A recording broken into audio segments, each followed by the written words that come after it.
دعا ہوتی ہے تو دعا سے پہلے بھی درود پڑھا جاتا ہے، دعا کے آخر میں بھی درود پڑھا جاتا ہے۔ تو یہ بڑا کمال کا طریقہ ہے کہ اگر آپ اول آخر دعا کے اندر درود پاک پڑھ لیں تو چونکہ درود پاک مقبول ہے تو اللہ کی رحمت سے یہ بعید ہے کہ پہلا قبول کر لے، آخری قبول کر لے، درمیان کا چھوڑ دے، ایسا نہیں ہوگا۔ درود پاک کی برکت سے انشاءاللہ دعائیں بھی قبول ہو جائیں۔ آئیے مل کر محبت کے ساتھ بآواز بلند درود پاک پڑھ لیں۔ صلو علی الحبیب صلی اللہ تعالی علی محمد صلی اللہ علیہ وآلہ وسلم۔ یاد کر کے شہ دو عالم کو پڑھیے با چشم نم درود و سلام۔ وہ دعا مستجاب ہوتی ہے، وہ دعا قبول ہوتی ہے جس میں ہوتا ہے ضم درود و سلام۔ مشکلوں کے سبھی اندھیروں میں، مشکلوں کے سبھی اندھیروں میں ہے ضیائے کرم درود و سلام۔ محبت کے ساتھ درود پاک۔ صلو علی الحبیب صلی اللہ تعالی علی محمد صلی اللہ تعالی علیہ وآلہ وسلم۔ الحمدللہ ہم اپنے بیان کا ٹاپک رکھتے ہیں قرآن کی باتیں۔ قرآن کی کچھ آیتیں ہوتی ہیں، ہم اس کو سمجھنے کی کوشش کرتے ہیں اور اس سے ملنے والا میسج لیتے ہیں۔ آج قرآن پاک کی جو آیت ہے پارہ نمبر 1 ہے، سورہ بقرہ ہے اور آیت نمبر ہے 99۔ اللہ کریم اس آیت میں کیا ارشاد فرماتا ہے؟ بسم اللہ الرحمن الرحیم۔ وَلَقَدْ أَنزَلْنَا إِلَيْكَ آيَاتٍ بَيِّنَاتٍ وَمَا يَكْفُرُ بِهَا إِلَّا الْفَاسِقُونَ۔ اللہ کریم قرآن مجید فرقان حمید کی اس آیت پہ کیا ارشاد فرماتا ہے؟ آسان ترجمہ قرآن کنز العرفان۔ اور بے شک ہم نے تمہاری طرف روشن آیتیں نازل کی اور ان کا انکار صرف نافرمان ہی کرتے ہیں۔ اب ذرا غور کیجئے، یہ آیت کے پیچھے پس منظر کیا ہے، شان نزول کیا ہے؟ ابن سوریہ نام کا ایک غیر مسلم تھا، بنی اسرائیل میں سے تھا۔ حضرت عبداللہ ابن عباس رضی اللہ تعالیٰ عنہما فرماتے ہیں کہ ایک دن ابن سوریہ نبی پاک علیہ السلام کے سامنے بڑی جرت اور جسارت کرتے ہوئے، بدتمیزی کرتے ہوئے کہتا ہے، اے محمد صلی اللہ تعالیٰ علیہ وسلم، آپ کوئی ایسی چیز نہیں لائے جسے ہم پہچانتے ہو، اللہ پاک نے آپ پر کوئی واضح نشانی نہیں اتاری۔ اس بدبخت کے جواب میں اللہ کریم نے آیت کریمہ نازل فرمائی۔ کیا آیت ہے جو ابھی ہم نے سنی؟ وَلَقَدْ أَنزَلْنَا إِلَيْكَ آيَاتٍ بَيِّنَاتٍ وَمَا يَكْفُرُ بِهَا إِلَّا الْفَاسِقُونَ۔ اور بے شک ہم نے تمہاری طرف روشن آیتیں نازل کی اور ان کا انکار صرف نافرمان ہی کر۔ ایک روایت یوں بھی ہے کہ حضرت معاذ بن جبل رضی اللہ تعالیٰ عنہ ایک دن یہودیوں کو شرم دلاتے ہوئے فرماتے ہیں، حضرت معاذ بن جبل بھی ایمان لائے تھے نا، تو وہ یہودیوں کو شرم دلاتے ہوئے فرماتے ہیں کہ تم وہ ہو جو ہمیں آخری نبی کی نشانیاں بتاتے تھے، تم نے ہی وہ نشانیاں بتائیں جنہیں دیکھ کر ہم نے کلمہ پڑھ لیا۔ جب پیارے آقا تشریف لائے، تم نے جو نشانیاں بتائیں وہ ہم نے ان میں دیکھی، ہم نے کلمہ پڑھ لیا، مگر تم کلمہ کیوں نہیں پڑھتے؟ اللہ اکبر۔ تو یہودی کہتے ہیں کہ تورات میں جو نشانیاں لکھی ہیں یہ وہ نبی نہیں ہیں، یہ کوئی واضح نشانی لے کر نہیں آیا۔ ان کے جواب میں اللہ نے یہ آیت نازل فرمائی، وَلَقَدْ أَنزَلْنَا إِلَيْكَ آيَاتٍ بَيِّنَاتٍ وَمَا يَكْفُرُ بِهَا إِلَّا الْفَاسِقُونَ۔ اور بے شک ہم نے تمہاری طرف روشن آیتیں یعنی روشن واضح نشانیاں نازل فرمائیں اور ان کا انکار صرف نافرمان ہی کرتے ہیں۔ اللہ اکبر۔ ایسی واضح نشانیاں قرآن کہتا ہے جس کا کوئی انکار نہیں کر سکتا، ہاں صرف فاسق طبیعت والے جو محض دشمنی اور عداوت رکھتے ہیں وہ انکار کرنے والے ہیں۔ اللہ اکبر۔ اب اس آیت کا پہلے تو تفصیل تو سمجھیں گے مگر ذرا اسلوب دیکھیں، انداز قرآن دیکھیں۔ مجھے بتائیں نا، اعتراض کون کر رہا ہے؟ کفار کر رہے ہیں، یہودی کر رہے ہیں کہ نبی پاک پر کوئی واضح نشانی نہیں۔ اللہ کریم ان کو جواب نہیں دے رہا کہ اے ابن سوریہ یا اے یہودیوں تم جھوٹے ہو، اللہ اپنے حبیب سے گفتگو فرما رہا ہے۔ اس آیت قرآنی کا جو رخ ہے، جو مخاطب ہے، وہ کون ہے؟ وہ سرکار دو عالم علیہ الصلوۃ والسلام ہے۔ اللہ نے یہ نہیں فرمایا کہ اے ابن سوریہ ہم نے بڑی نشانیاں نازل کی، بلکہ فرمایا اے محبوب ہم نے آپ پر بہت سی واضح نشانیاں نازل فرمائی ہیں۔ سوچئے، اب اللہ پاک نے نشانیاں اتاری ہیں، نبی پاک علیہ الصلوۃ والسلام پر اتاری ہیں۔ پیارے آقا تو جانتے ہیں کہ میرا ہاتھ بھی معجزہ ہے، میری نگاہ بھی معجزہ ہے، آپ جانتے تھے کہ میری زبان بھی معجزہ ہے، میرے پاکیزہ قدم بھی معجزہ ہیں، مجھے رب کائنات نے سر سے لے کر قدم تک سراپا معجزہ بنا کر بھیجا ہے۔ جب نبی پاک یہ بھی جانتے کہ پورا قرآن کریم معجزہ ہے، قرآن کریم کی ہر آیت جو ہے وہ کفار کے لیے واضح دلیل ہے، تو پھر جب اللہ پاک نے یہ کیوں فرمایا کہ اے محبوب ہم نے تمہاری طرف روشن آیتیں نازل کی، انکار کوئی اور کر رہا ہے، بتایا اپنے حبیب کو جا رہا ہے جن کو پہلے سے معلوم ہے کہ اللہ نے کتنی واضح نشانیاں مجھے عطا فرمائیں، تو یہ کوسچن تو بنتا ہے نا کہ اعتراض کرنے والا کوئی اور ہے اور بتایا حبیب علیہ الصلوۃ والسلام کو جا رہا ہے۔ اللہ اکبر، اصل میں یہ بڑی محبت بھری بات ہے۔ جب غیر مسلم انکار کرتے تھے نا نبی پاک کا اور ان کی نشانیوں کا، تو اب پیارے آقا کے دل پر رنج طاری ہوتا، آپ غمگین ہو جاتے تھے۔ تو سرکار دو عالم علیہ السلام کا جب دل پاک دکھی ہوتا تو اللہ کریم ابن سوریہ کو جواب دینے کی بجائے کلام اپنے محبوب علیہ الصلوۃ والسلام سے فرما رہا ہے، گویا یہ بتایا جا رہا ہے کہ اے محبوب علیہ الصلوۃ والسلام یہ بدبخت اس لائق نہیں ہیں کہ ان سے بات کی جائے، انہیں منہ لگایا جائے، آپ دل رنجیدہ نہ کریں، یہ جو بدبخت بکواس کر رہے ہیں یہ اپنے بد باطنی کا اظہار کر رہے ہیں، آپ رنجیدہ نہ ہو، اپنے رب کریم کی عنایتوں کی طرف نظر فرمائیے۔ اللہ نے تو آپ کو کیا کیا عطا فرمایا ہے، اب بات سمجھ رہے کہ وہ منہ لگانے کے قابل نہیں، آپ ان کی باتوں پر دل رنجیدہ کیوں کر رہے ہیں؟ اے محبوب تمہارے رب نے تمہیں کتنی واضح نشانیاں عطا فرمائی ہیں، کیا خوبصورت انداز ہے قرآن کا، کیا پیار بھرا انداز ہے۔ اور یہی بات مولانا حسن رضا خان صاحب اپنے پیارے سے کلام میں لکھتے ہیں، آپ لکھتے ہیں عجب پیاری پیاری ہے صورت کی، عجب پیاری پیاری ہے صورت کسی کی، ہمیں کیا خدا کو ہے الفت کسی کی، کسی کو کسی سے ہوئی ہے نہ ہوگی، خدا کو ہے جتنی محبت کی۔ اللہ کتنا محبت فرماتا ہے اپنے حبیب علیہ الصلوۃ والسلام سے۔ اب میرے پیارے اسلامی بھائیوں اس بات کو ایک اور واقعے کے ذریعے سمجھیے۔ ایک بار سرکار دو عالم علیہ الصلوۃ والسلام کہیں تشریف فرما تھے، آپ کے جسم اقدس سے خون بہ رہا، جبریل امین آئے۔ جبریل امین کون ہیں؟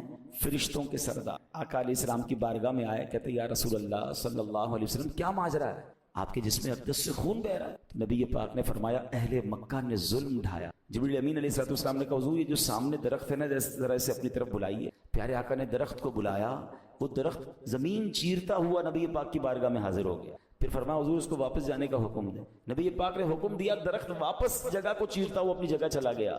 جب نبی پاک نے اپنا یہ کمال، یہ معجزہ اپنی آنکھوں سے دیکھا نا، سرکار دو عالم علیہ السلام فرماتے اے جبرائیل میرے دل کی تسلی کے لیے یہ کافی ہے۔ کتنا خوبصورت پیغام دیا گیا کہ حضور آپ درختوں کو بلائیں تو درخت آپ کی اطاعت کرتے ہیں۔ اس کا مطلب یہ کہ حضور آپ نے جو نیکی کی دعوت دی ہے نا اس میں کوئی کمی نہیں ہے، آپ نے حق ادا کر دیا ہے۔ قصور ان غیر مسلموں کا ہے، ان اندھے دلوں والوں کا ہے جو سمجھنے اور ماننے سے قاصر ہیں۔ اللہ نے تو آپ کو بڑے کمالات عطا فرمائے ہیں۔ تو یہ وہی انداز ہے کہ غیر مسلم انکار کر رہے ہیں اور اللہ قرآن میں حبیب پاک سے فرما رہا ہے کہ بے شک تمہارے رب نے تم پر واضح نشانیاں اتاری ہیں، شاندار نشانیاں اتاری ہیں۔ تو انکار کرنے والے بدبخت ہیں، ان کا دماغ اور ان کا دل گندا ہے، اس لیے محبوب ان آیتوں کو، وہ ان نشانیوں کو ماننے والے نہیں ہیں۔ اے میرے پیارے اسلامی بھائیوں، اب یہاں نبی پاک علیہ الصلوۃ والسلام اور رب کا جو پیار ہے، اللہ کا اپنے حبیب کو دلاسا دینے کا جو انداز ہے، سبحان اللہ، مجھے ایک اور قرآن پاک کی صورت یاد آ رہی ہے۔ ہوا یہ تھا کہ جبریل امین علیہ الصلوۃ والسلام نبی پاک کے پاس وحی لے کر آئے، تو اب ہوتا یہ تھا کہ کچھ دن تک جبریل امین نہیں آئے، کافی دن گزر گئے، تو کفار مکہ کو یہ پتا چل گیا کہ وحی نہیں آ رہی، تو بدبختوں کو بس موقع چاہیے ہوتا تھا نا، بھئی یہ تو مان لو کہ اللہ کے نبی ہیں، یہ نہیں ماننا، اس بات پر اعتراض کرنا ہے کہ اتنے دنوں تک وحی کیوں نہیں آئی۔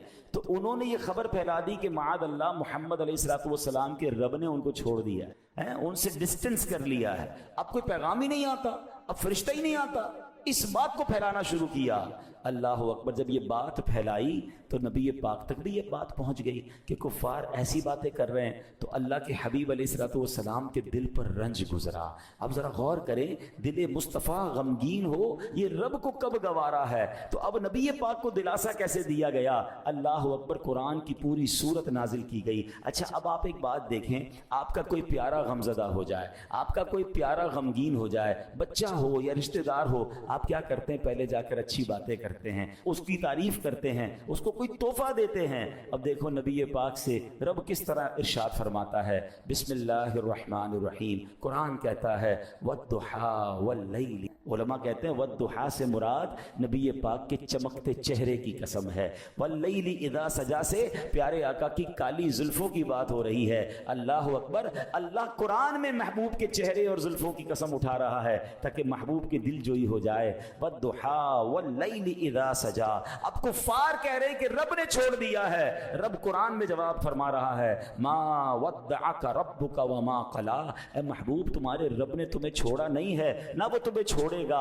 اللہ اکبر، وَلَلْآخِرَةُ خَيْرٌ لَكَ مِنَ الْأُولَى۔ اب انعام دیا جا رہا ہے، پہلے تعریف کر دی، پھر کفار کو جواب دے دیا، اور اب تحفہ کیا دیا جا رہا ہے کہ اے محبوب تمہاری آنے والی ہر گھڑی پچھلی گھڑی سے بہتر، ہر لمحہ تمہارے ترقی ہو رہی ہے، ہر لمحہ تمہارے کمالات بڑھ رہے ہیں۔ اور اگلی آیت تو کمال ہے نا، اللہ فرماتا ہے وَلَسَوْفَ يُعْتِيكَ رَبُّكَ فَتَرْضَىٰ، اے محبوب ان قریب تمہارا رب تمہیں اتنا دے گا کہ تم راضی ہو جاؤ گے۔ کیسی آفر ہے کہ جو چاہیے وہ ملے گا جب تک راضی نہ ہوگے۔ اور ہم کیوں نہ نبی پاک سے محبت کریں کہ جب یہ آیت نازل ہوئی، جبریل امین یہ آیت لے کر آئے، تو نبی پاک علیہ السلام کو جب یہ پتا چلا کہ رب نے یہ فرمایا ہے کہ محبوب اتنا دیں گے کہ تم راضی ہو جاؤ گے، تو سنو میرے آقا نے کیا مانگا۔ ہائے ہائے، نبی پاک علیہ السلام فرماتے ہیں میں اس وقت تک راضی نہ ہوں گا جب تک میرا ایک ایک امتی جنت میں داخل ہے۔ اللہ نے آفر نبی پاک علیہ السلام کو فرمائی ہے، اور مگر آقا کو خیال کس کا ہے؟ ہائے ہائے، اب غور کریں، اعلیٰ حضرت امام اہل سنت فرماتے ہیں نا جو نہ بھولا ہم غریبوں کو رضا، ہمارے آقا کبھی نہیں بھولے، جو نہ بھولا ہم غریبوں کو رضا، یاد اس کی اپنی عادت کی۔ تو جتنا ہو سکے ہمیں نبی پاک سے محبت کرنی ہے اور اپنی محبتوں کو بڑھانا ہے، ان کی سنتوں پر عمل کرنا ہے۔ ایسے آقا کہ جب یہ آفر ملتی ہے وَلَسَوْفَ يُعْتِيكَ رَبُّكَ فَتَرْضَىٰ، اے محبوب اتنا دیں گے، ان قریب اتنا دیں گے کہ تم راضی ہو جاؤ گے۔ ہمیں کوئی کہے مانگو کیا چاہیے، اتنا دوں گا کہ راضی ہو جاؤ گے۔ کوئی گاڑی مانگے، کوئی بنگلہ مانگے، کوئی نوکری مانگے، کوئی کاروبار مانگے گا، اپنے بچوں کے لیے مانگے گا۔ میرے آقا نے وہاں بھی یاد کیا تو ہم گناہ گاروں کو، پھر کیوں نہ ہم ان سے محبت کریں، پھر کیوں نہ ان کا میلاد بنائیں، پھر کیوں نہ ان کا ذکر کریں، پھر کیوں نہ ان کے چرچے بلند کریں۔ اور یہاں بھی نبی پاک کا انکار کفار کر رہے ہیں کہ نشانیاں نہیں ہیں آپ کے پاس، معاذ اللہ، مگر قرآن کہتا ہے محبوب ہم نے تو تم پر بڑی واضح نشانیاں، ان کے دل میلے ہیں، یہ دل کالے ہو گئے ہیں، یہ فسق والے ہیں، یہ ایمان والے نہیں، اس لیے ان کو نشانیاں نظر نہیں آ رہی۔ آپ دل چھوٹا نہ کریں، آپ دل میلا نہ کریں۔ اللہ اکبر، کیا خوبصورت انداز سے قرآن اپنے حبیب علیہ الصلوۃ والسلام سے گفتگو فرماتا ہے۔ اب آگے سنیے، اللہ کریم نے دو باتیں فرمائی، وَلَقَدْ أَنزَلْنَا إِلَيْكَ آيَاتٍ بَيِّنَاتٍ وَمَا يَكْفُرُ بِهَا إِلَّا الْفَاسِقُونَ، اس میں دو باتیں، اور بے شک ہم نے تمہاری طرف روشن آیتیں نازل کی اور ان کا انکار صرف نافرمان ہی کرتے۔ اللہ پاک نے محبوب پاک علیہ الصلوۃ والسلام سے فرمایا، پہلی بات کہ واضح نشانیاں تھیں، ایگزیکٹلی کلیئر نشانیاں تھیں۔ دوسری بات کہ واضح نشانیوں کا جو انکار کرتا ہے نا وہ فاسق ہوتے ہیں، وہ ایمان والے نہیں ہوتے۔ اب مثال کے طور پہ حضرت جبیر بن مطعم رضی اللہ تعالیٰ صحابی رسول ہیں، آپ نے فتح مکہ سے پہلے اسلام قبول کیا، مدینہ منورہ میں رہے اور وہیں آپ نے وفات پائی۔ آپ اپنے اسلام قبول کرنے کا واقعہ بیان فرماتے ہیں، کہتے ہیں غزوہ بدر ہوا، غیر مسلم قید ہو گئے تھے، میں ان قیدیوں کے بارے میں نیگوشیشن کرنے کے لیے، بات کرنے کے لیے مکے سے مدینے آیا تھا، یعنی کفار کی طرف سے نمائندہ بن کر کہتے ہیں میں مدینے گیا تھا۔ اب کہتے ہیں جب یہاں پہنچا تو مغرب کا وقت تھا، نبی پاک علیہ الصلوۃ والسلام نماز پڑھا رہے، کہتے ہیں میں مسجد کے قریب گیا تو آپ کی تلاوت کی آواز مسجد کے باہر آ رہی تھی، تو آپ نے اس وقت سورہ والطور کی تلاوت فرمائی۔ ابھی میں قرآن پاک سن رہا تھا، اللہ اکبر، ذرا غور کریں، قرآن کلام کس کا ہے؟ رحمان کا کلام ہے عز و جل، اور زبان سے کس کس ادا ہو رہا ہے؟ محبوب رحمان عز و جل۔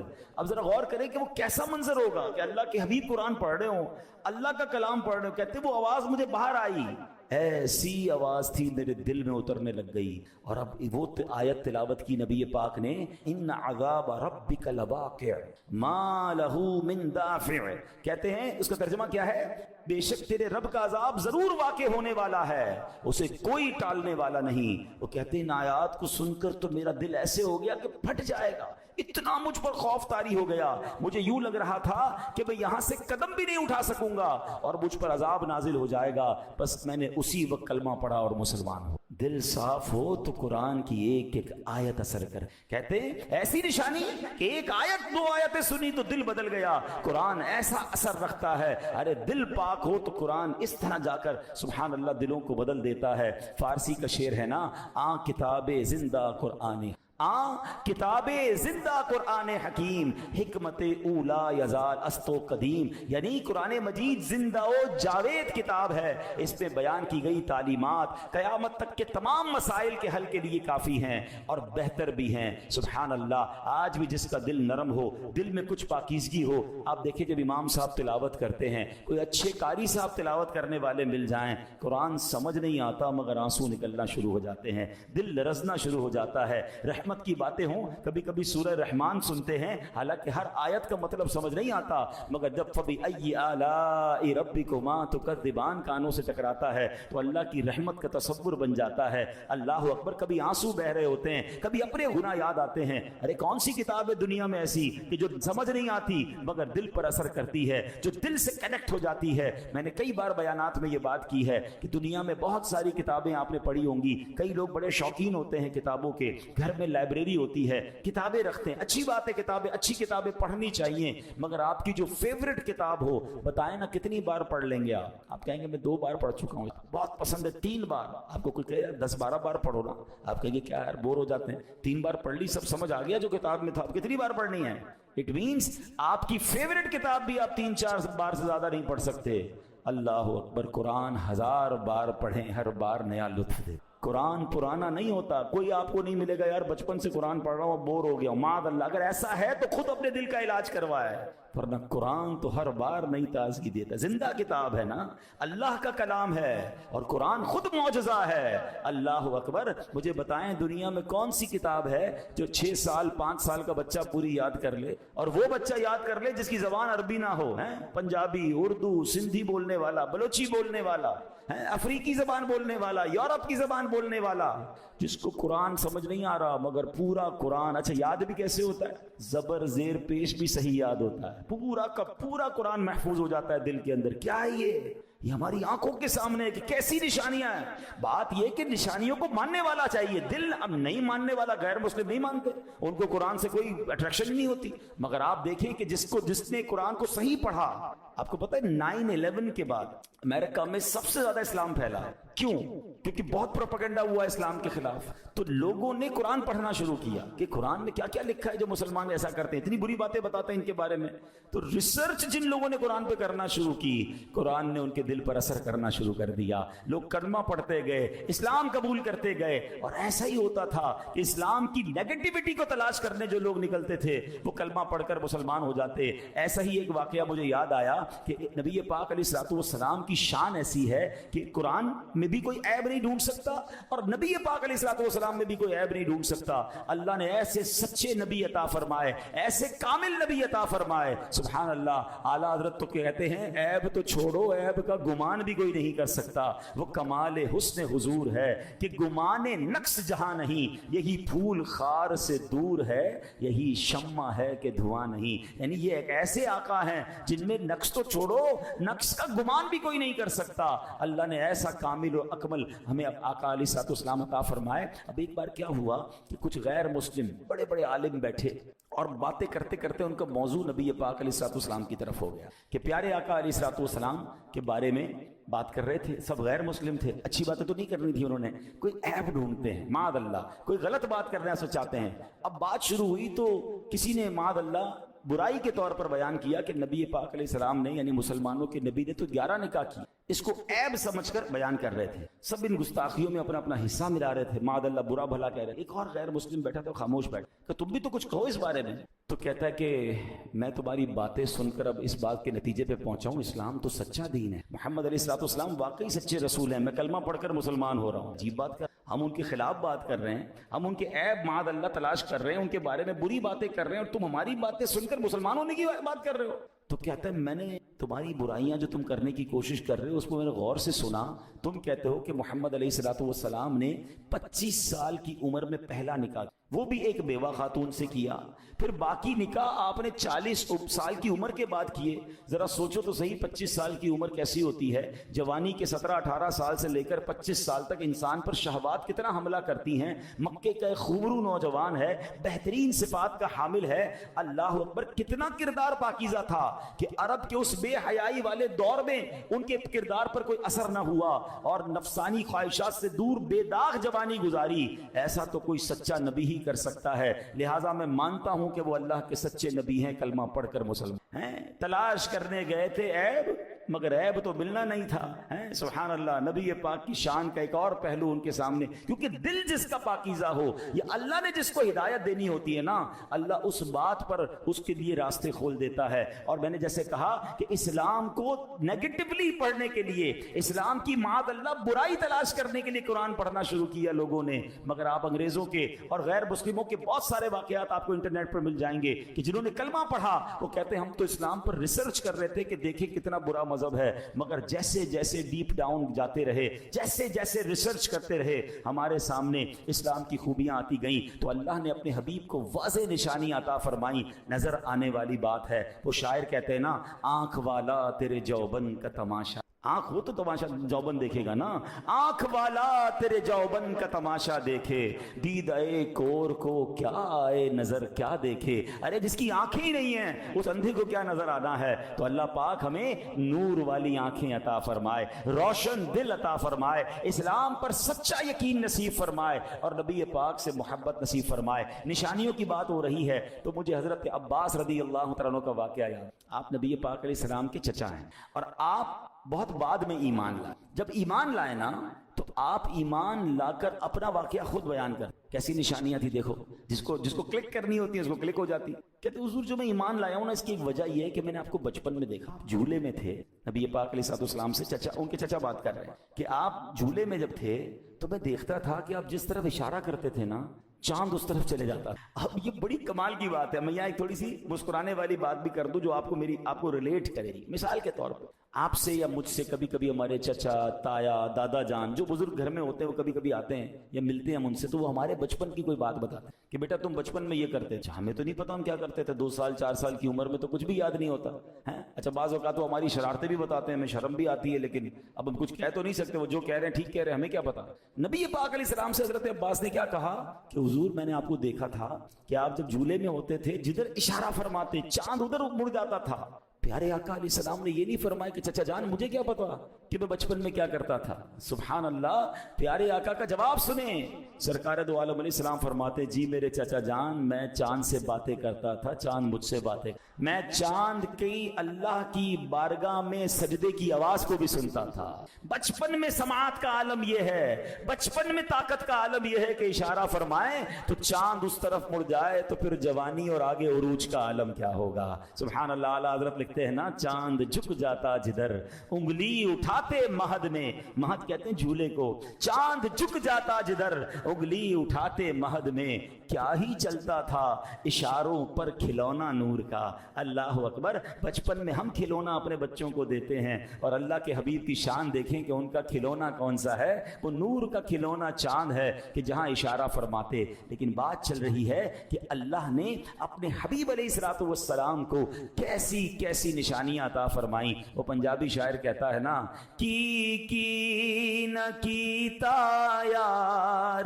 نیک یار واسطے رب محفلاں سجائیاں نے سرکار واسطے, دل یاد لئی بنایا اے تعریف لئی زبان,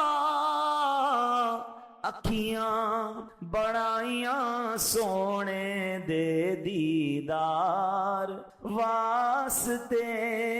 اب یہاں اللہ اپنے حبیب سے کتنی محبت فرما رہا, یہ تو شاعر نے بیان کیا, مگر ایک میسج ہمیں بھی دے دیا کہ دل کس لیے بنایا ہے. دل یاد لئی بنایا, یہ دل اللہ نے اپنے اور اپنے حبیب علیہ السلام کی یاد کے لیے بنایا ہے تعریف لئی زبان، اللہ نے اپنے اور اپنے رسول کی تعریف کے لیے زبان بنائی ہے، اور اکھیاں بنائیاں سونے دے دیدار وا، یہ دل اور دماغ اور یہ چیزیں کس لیے دی ہیں؟ برے کام کرنے کے لیے۔ ایک طرف تو تمنا کرتے ہیں کہ سینہ بنے مدینہ، بڑی اچھی بات ہے، مگر اس سینے میں تکبر بھی تو ہے۔ جس کے سینے میں تکبر ہے، جس کے سینے میں بغض ہے، جس کے سینے میں برائیاں ہیں، وہ کیسے تمناتا ہے کہ سینہ مدینہ بن جائے؟ پہلے صاف تو کرے۔ زبان گندی باتیں کرتے ہوئے تھکتی نہیں ہے، غیبت کرتے ہوئے، جھوٹ بولتے ہوئے تکلیف پہنچا رہے ہیں، تعریف کے لیے زبان بنائیے، تلاوت کرے نا، اللہ کا ذکر کریں، درود پاک پڑھیں، اچھی باتیں کریں۔ ذکر الہی کی بڑی قسمیں ہیں، ایک قسم تو یہ کہ اللہ اللہ کر رہے ہیں، سبحان اللہ پڑھ رہے ہیں، الحمدللہ، یہ بھی ذکر ہے، لیکن اللہ کے پیاروں کا ذکر بھی اللہ کا ذکر ہے، اللہ کے بندوں کو اللہ کی طرف بلانا یہ بھی اللہ کا ذکر ہے۔ تو یہ زبان کا ذکر ہی کرے نا۔ اور آنکھیں کیوں بنائی ہیں؟ سب چاہتے ہیں کہ مدینہ دیکھیں، سب چاہتے ہیں اللہ کرے کبھی کرم ہو جائے کہ محبوب پاک کا دیدار نصیب ہو جائے، مگر بتائیں نا، جن آنکھوں سے اتنی بری چیزیں دیکھی ہیں، ان آنکھوں سے پھر نبی پاک کا دیدار کیسے کریں؟ ہم کبھی اپنے گھر میں کوئی مہمان کو بلائیں، کسی بڑے عالم کو بلائیں، کسی بڑی شخصیت کو بلائیں، اور گھر میں گندگی پھیلی ہو تو کیا کہیں گے؟ نہیں یار ابھی مت بلائیں، پہلے صاف تو کر لوں، ناپاکی ہوئی بھی ہے۔